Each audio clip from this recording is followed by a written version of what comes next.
It was the performance that nobody saw coming. Maverick Vinales on the Tech3 KTM, leading for so much of MotoGP's Qatar Grand Prix, fighting wheel-to-wheel with Marc Marquez, beating Pecco Bagnaia to the finish line to second place, and yet the elation was so short-lived. Even moments after he crossed the line, we knew a tyre pressure penalty was probably coming, and a few hours after the race finish, Val, it was confirmed that second place became a lowly midfield finish.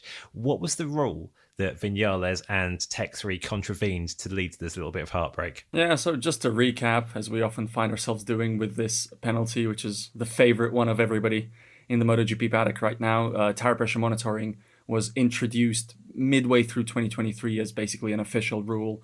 There was concern behind the scenes that the Michelin MotoGP tires, and particularly the front, were being run under pressure and at the same time being put under loads that could potentially lead to, especially being run under pressure, lead to catastrophic failure, which obviously nobody wants.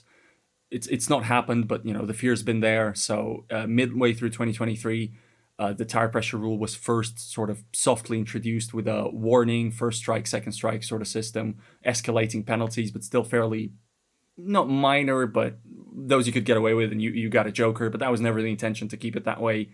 For the next year, the intention was to just disqualify tire pressure offenders. There was a bit of behind the scenes push and pull, and the disqualification was replaced with time penalties, which for the full race is 16 seconds, which is not a disqualification, but as you can see, it can change a second place from a 14th place. Now, the thing with the tire pressure is it's not something that you start legally or illegally in the race.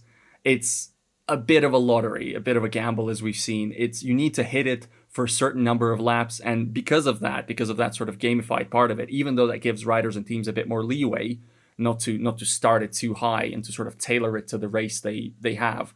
Because of this, you see races like, obviously, Marc Marquez's Thailand Grand Prix win earlier this season when he was deliberately giving up the lead to avoid the ruinous 16-second penalty.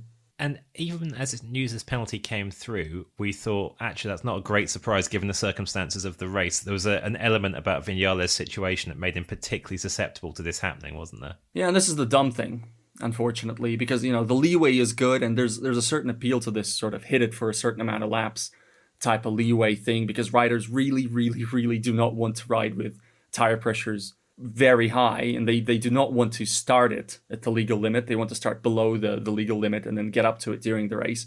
The problem is you have a much better chance and a better way of spiking it when you're running behind somebody, you're running in the pack, you're getting heat into that front tire, the pressure goes up, and then you hit the legal limit for enough laps. And in Maverick Vinales' case, they will have set the starting pressure for a race run in the pack. And he didn't run the pack, he led the race. And they had no reason to expect that. He had a good weekend, but this was something else entirely, and the race played out in a funny way. So he ended up with a bunch of laps in clean air. He said that he didn't really look at the dash particularly. The dash will have probably been screaming out, telling him, hey, this is going to be a penalty. I presume he said he didn't look at it. Maybe he did and just decided, whatever. Because in a way, also trying to play with that. There's only so much a rider can do. Once you're in trouble, you're in trouble. So that part of the penalty, just it's nobody likes motorsport penalties, right? But that's the stupid part about it. Like the really, really dumb thing is teams and riders have to guess the kind of race they're going to have, and if you guessed wrong, you're in breach. And it's not something you can get, like you can't guess that maybe 3 people are going to crash in front of you or whatever, or you're going to have a really bad start and run in the pack, and then the tire pressure that you set to lead spikes and you can't run the race. So you can't even be on the safe side usually. It's just a bit silly. Yeah, and the consequence is often that it's someone who's led the race gets punished for leading the race. If you're new to this rule, actually, even if you're not, even if you're very painfully familiar with this rule, you're probably feeling fairly angry at how it's robbed Vinales of this result. Your anger might be directed at tyre supplier Michelin right now. Here's Simon in the Qatar paddock to suggest that's maybe not fair. Folks, look, I've said this over and over again, and it's not going to be the last time that I say it over the next few months. This is not a Michelin problem. This is fundamentally a situation that's been caused by a whole variety of factors, but one of those factors, and probably the most significant one for me, is the fact that actually the teams have refused over and over again to test the new tyre that we know is almost ready, but which they don't want to take the time out to gather data on. if we had that new tyre in place already, none of what we saw today would have happened to these guys behind me. We would have instead seen a normal race, or at least a more normal race, probably even one with a bit more overtaking, which, we've been calling out for months now. The issue is, of course, this front tyre is overloaded by the current MotoGP bikes. The aero package, the ride height devices, it puts a lot of force into the bikes, and as a result, we see them struggle to manage the front pressure and it spikes. But the solution is there. There is a better Michelin MotoGP front tyre, and we've been calling out for it. But this issue, this problem with a lack of testing time, with a lack of the teams being willing to sacrifice their pretty limited test days to use it, means that Michelin just aren't prepared to bring it. And we're not going to see anything change fundamentally this year. Time is short now. We only have one more year left of the Michelin deal anyway. We will, fingers crossed, see this new tyre come for next year, but that's going to take more test days, more time post-race Monday tests to get used to it. And we didn't need to be in this position. The series really should have just mandated that this tyre be used more often. We see in other sports like Formula One, where tyres are also super important, that the manufacturers are willing to set aside tyre test days because they benefit out of it as well. That hasn't happened here, I think partly for cost reasons, and the end result is that we're still stuck in this situation where we have another season that's going to be, on days like today, talking about tyre pressures.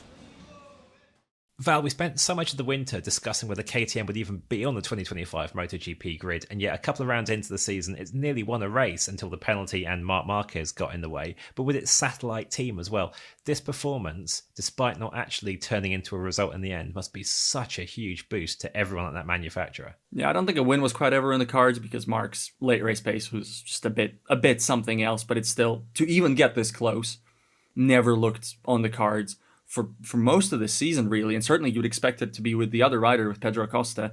There's been a lot of strange stuff going on over, KTM sort of spec questions or suggestions of reverting to much of the 2024 bike, whatever you can revert, inconsistent pace from session to session, a tendency to really sort of eat up the tire, and of course, they're struggling maybe more so than any other manufacturer, maybe not, it's a little hard to say, with vibrations.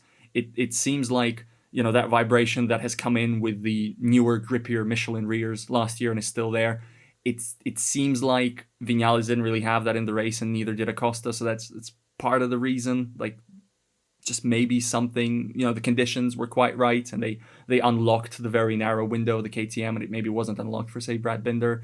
But it's not easy to understand. It really does fly in the face a little bit of the KTM season we've been otherwise having so far.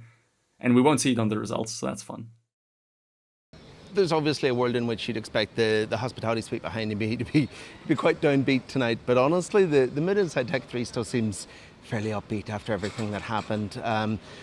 They knew by the time we spoke to Maverick Vinales in the press conference that there was probably a penalty coming because, no one in KTM obviously expected him to lead the race for so long, and that's the sort of thing that causes these issues. But really, today was a day that wasn't at all about the race result. It's not a day where they needed the points haul from this weekend to be something important, because there's no championship fight right now. There's a rider who's adapting, learning, improving, working on this new bike and trying to come to terms with it, come to grips with it. And they managed all that today. The fact that the tyre pressure was maybe marginally below or whatever, we don't have the exact numbers, but it won't be much. That isn't the factor that decided whether or not Maverick Vinales won or lost today. That was all to do with his remarkable adaptability and the fact that he's really, really good around this Losail circuit. He finished second today. That doesn't change even with the result. The fact is still that he came across the line second. And honestly, that's something to still celebrate, something to be happy about. And these guys, the Tech3 team, are very good at celebrating, and they're not at all upset about it. Regular listeners to the Race MotoGP podcast will know that quite often, Val, we mock you for your endless faith in Maverick Vinales. I can be a Vinales skeptic. Let's look at his career. He wins his first couple of races at Yamaha, looks like a certain world champion in 2017. That doesn't happen. It really doesn't happen. He never gets close to it. And a few years later, he splits from the team mid-season after trying to blow his own bike up. At Kota last year with Aprilia, he looks like the greatest rider you've ever seen for that one weekend. rest of the season rather less so. Now he pulls this performance basically out of nowhere, having not, he's not had a bad start to life at KTM, but it's not been staggering, has it? What is it with Vinales? Justify how he can pull these performances out for like one race, 2 races a year, and then the rest of the time just not be this guy? The full explanation we're only going to know in the coming days, weeks, coming races, because there's also a suggestion within the KTM camp, specifically from Enea Bastianini, that Maverick Vinales is running something slightly different on the bike that the other guys don't necessarily have, that potentially Pedro Acosta didn't necessarily want. It's hard to say because visually there's no obvious visual reference for what it is, so that might still come out in the wash. But Bastianini was also careful to say that doesn't explain the performance chasm. Vinales, 2 things. The KTM is occasionally really good in Qatar for seemingly no reason, sometimes just out of nowhere. Maverick Vinales is generally pretty good in Qatar historically. If the vibration is a big limitation, he's a corner speed rider. He's, I think, smoother than some of the other KTM guys. Maybe that helps a little bit. He's gentler on the tires than some of the other KTM guys, I would say, except for Bastianini, who is the king of that. But it's also like, it's got to be a part of it. It's just the usual Maverick Vinales thing, isn't it? Because a weekend where Maverick Vinales, gets his normal qualifying, gets a decent enough start and runs in clean air, and he wins the race. If the bike's good enough, he brings it home. It's all the other stuff that happens during the weekend that can sort of knock him off his stride that maybe other riders deal with better than Vinales. But in terms of raw pace, and when everything is just clean enough for that raw pace to be delivered, you do not want to go up against him. He is a phenomenally talented rider. I think I would not be surprised if we go forward into the season and we'll see many more messy weekends, many more weekends that start promising but get away a bit. But we'll also see stuff like this because Kota last year was that, and this is that too. This is Maverick Vinales unleashed. Maybe not often enough, but when Maverick Vinales is unleashed, he's one of the greats.